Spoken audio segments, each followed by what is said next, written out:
Insider Moves, we're arming you with multiplayer tactics for Gears of War 2.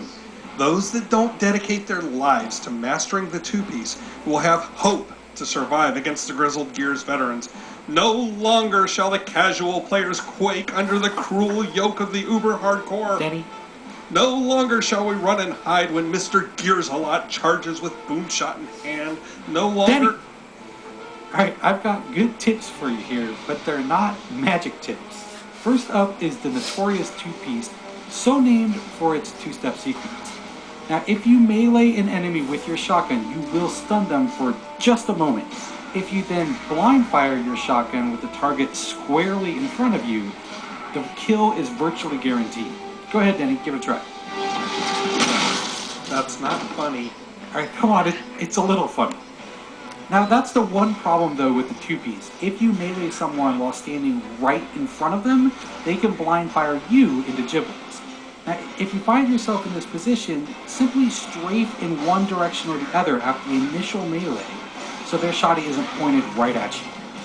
Now, next up is ink grenades. They're too often ignored, but they're quite handy when used alongside smoke grenades.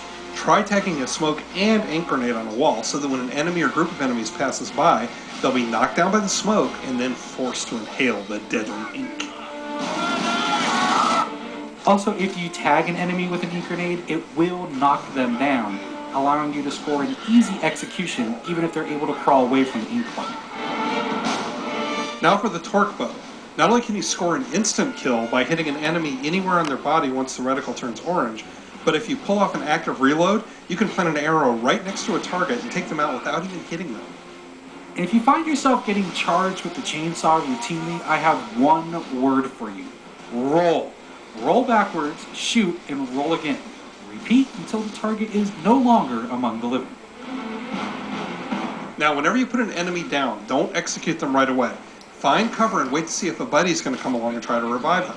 If he does, let him charge in, then swoop from behind cover, pick up the downed enemy, and melee his partner. If you finish watching this episode having learned only one thing, let it be this. Do not freelance. Travel in groups whenever possible. I don't care how uber your opponents are. If there's more of you than there are of them, advantage your team. Also, when traveling together, try agreeing on a target and then concentrating your Lancer or Hammerburst fire on just that enemy. You'll be amazed how fast they go down. Well, that's it for this week's Insider Moves. I'm Denny. And I'm Ryan. And it's giblet time.